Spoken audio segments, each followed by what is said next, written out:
नमस्कार दोस्तों, मैं हूं शैलेंद्र, राजधानी कोचिंग सेंटर अशोक राजपथ पटना से। आज मैं आपसे बात करूंगा पटना हाई कोर्ट के सहायक ग्रेड की असिस्टेंट ग्रेड की मुख्य परीक्षा में निबंध लेखन से संबंधित। पहली बात है कि निबंध लेखन क्या है, कैसे निबंध लिखे। तो निबंध का अर्थ होता है, नि का अर्थ है अच्छी तरह और बंध का अर्थ है बंधन। अपने विचारों को अच्छी तरह बांधकर अभिव्यक्त करना निबंध कहलाता है। अब ये निबंध के 3 अंग होते हैं मुख्य रूप से। पहला है भूमिका, दूसरा है विश्लेषण और तीसरा है निष्कर्ष। इसका मतलब यह हुआ कि निबंध के अंतर्गत हमें 3 पैराग्राफ या 3 स्टेंजा या 3 अनुच्छेद लिखना चाहिए। तो 3 अनुच्छेद में निबंध हमारा पूरा हो जाता है, लेकिन हम चाहे तो 3, 4, 5 अनुच्छेद तक के भी निबंध लिख सकते हैं। पहले जो विषय दिया गया हो उसकी भूमिका थोड़ी तैयार करनी चाहिए, फिर उस विषय के बारे में विश्लेषण करना चाहिए और फिर अंत में अपना मंतव्य देकर निष्कर्ष देना चाहिए। उदाहरण के लिए एक सरल निबंध मैं लेता हूं, जैसे प्रदूषण। तो सीधा शुरू नहीं करना है कि प्रदूषण किसे कहते हैं। पहले यह बताना है कि आज देश या दुनिया में अनेक तरह की समस्याएं चल रही हैं। उन समस्याओं में एक जो बड़ी समस्या है वह है प्रदूषण। इस तरह से भूमिका में आते हैं। फिर प्रदूषण कितने प्रकार के होते हैं, प्रदूषण के क्या दुष्प्रभाव होते हैं, फिर प्रदूषण से कैसे निजात पाया जा सकता है या उसे कैसे कम किया जा सकता है, और तब उसमें अपने मंतव्य अंत में दे देंगे। तो पहले भूमिका से शुरू करेंगे, एक स्टेंजा भूमिका और एक स्टेंजा निष्कर्ष, एक अनुच्छेद भूमिका, एक अनुच्छेद निष्कर्ष। बाकी के 1, 2, 3, 4 जो अनुच्छेद है वो हम विश्लेषण में बीच में ले सकते हैं, लेकिन विचारों में तारतम्यता होनी चाहिए। जैसे प्रदूषण के प्रभाव पहले लिख देंगे और प्रकार बाद में लिखेंगे तो परीक्षक यह समझ जाता है कि हमारा विचार क्रमबद्ध तरीके से नहीं आ रहा है। तो इन चीजों को देखना चाहिए। अब एक खास बात आप समझिए, आप जितने भी लोग इस वीडियो को देख रहे हैं उनमें से कई सारे लोग ऐसे होंगे जो अपने गले में एक माला पहनते होंगे, किसी कारण से, शौकिया या धार्मिक कारणों से। तो आपने देखा होगा कि माला में सूत्र एक ही दिखता है, उसका धागा एक ही दिखता है, लेकिन वास्तव में वो एक होता नहीं है, वो कई थ्रेड्स से मिलकर बना होता है। उस मुख्य माला के अंतर्गत कई सूते होते हैं। उसी तरह से निबंध का जो शीर्षक होगा तो आप उस पर सोचेंगे तो उसके कई उपशीर्षक निकल आएंगे। कल्पना करिए अगर 4 उपशीर्षक निकल आते हैं तो 4 स्टेंजा हमारा ऐसे ही पूरा हो गया। एक एक उपशीर्षक को हम डील करेंगे तो, और एक कंक्लूजन देंगे तो 5 स्टेंजा हमारा हो गया। अगर हम 250-300 शब्दों के निबंध लिखते हैं, अब जैसे इससे पहले की परीक्षा में 500 शब्द के निबंध पूछे गए थे, तब आपकी 60 अंक की हिंदी थी, अभी 40 अंक की हिंदी हो गई है। तो निश्चित रूप से आपके निबंध के अंक थोड़े कम होंगे तो शब्दों की संख्या भी थोड़ी कम होगी। मैं समझता हूं कि 300 शब्दों के आसपास निबंध लेखन आपका आना चाहिए। तो अगर 5 स्टेंजा हम लिख लेते हैं तो 300 में 5 से अगर हम भागा देते हैं तो हमारा एक एक स्टेंजा कितने का होगा? 300 में 5 से भागा देते हैं तो 60 शब्दों का।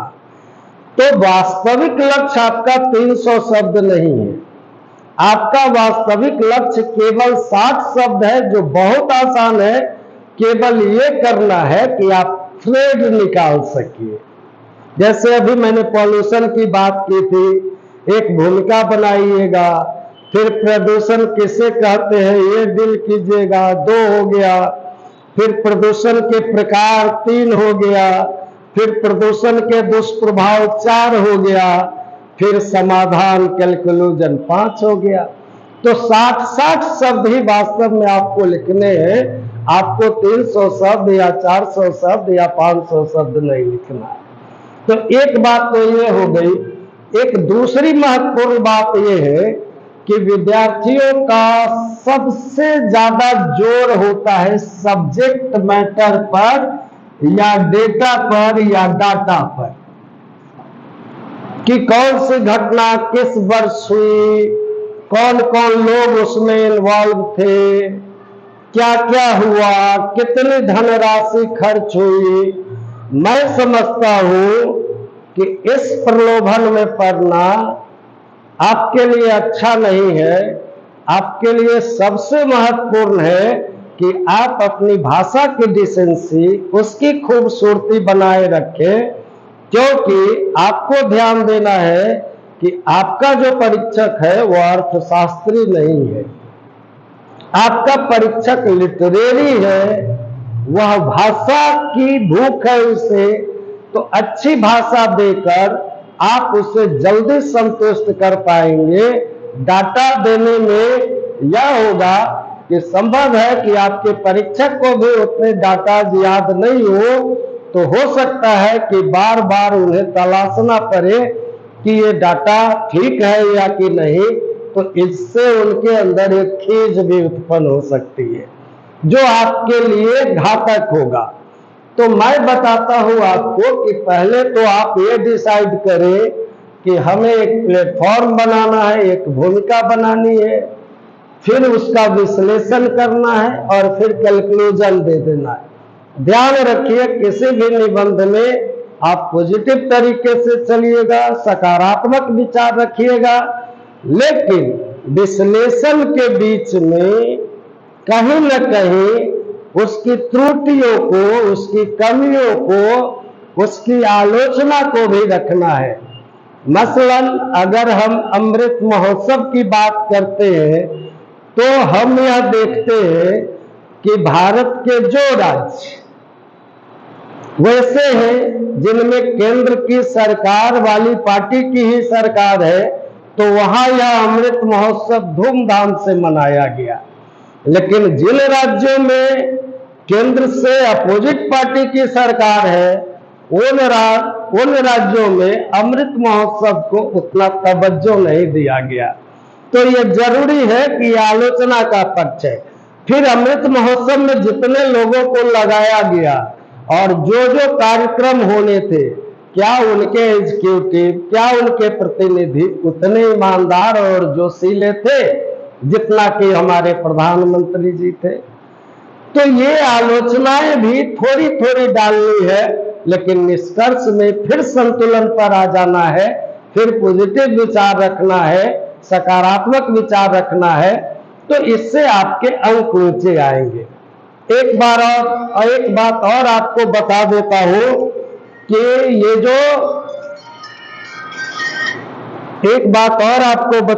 हूं कि ये जो निबंध लेखन है, इसमें आप ध्यान रखिए कि ये जो प्रेजेंटेशन है, प्रस्तुति, इसका बहुत महत्व है।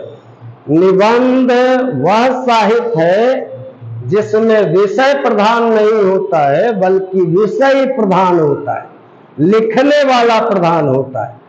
आपका हृदय वहां बोलना चाहिए, आपकी आत्मा की आवाज उसमें गूंजनी चाहिए। आप जो कहना चाहते हैं उस बारे में, उसको खूबसूरती से आप परोसेंगे, तब आपके निबंध अच्छे होंगे। मसलन एक उदाहरण देता हूं, एक परिचित उदाहरण देता हूं। जो आपने बचपन में लिखे होंगे निबंध। एक विद्यार्थी लिखता है कि गाय एक चौपाया जानवर है, इसके 4 पैर होते हैं, यह दूध देती है। तो ये कोई एक्साइटमेंट नहीं देगा, ये वर्षों वर्षों से कही जाने वाली बात है। लेकिन इसी को आप फ्रेम करेंगे कि गाय करुणा की कविता है, इसकी आंखों में झांकने से माँ की याद आती है। विधाता ने संसार में जितनी भी रचना की है उसमें गाय सबसे निरापद है, सबसे ममतालु है। तो पहली बात सच है, डाटा है, और दूसरी बात बिल्कुल कल्पना है, झूठ है।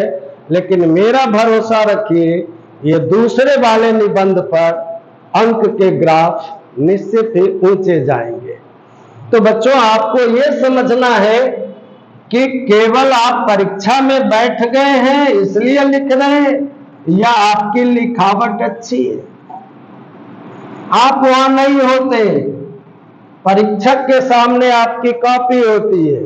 और आप ध्यान रखिए, जिस बच्चे की कॉपी सबसे खूबसूरत लिखावट की होती है, परीक्षक के नजर में वो दुनिया का सबसे खूबसूरत बच्चा होता है, सबसे खूबसूरत आदमी होता है।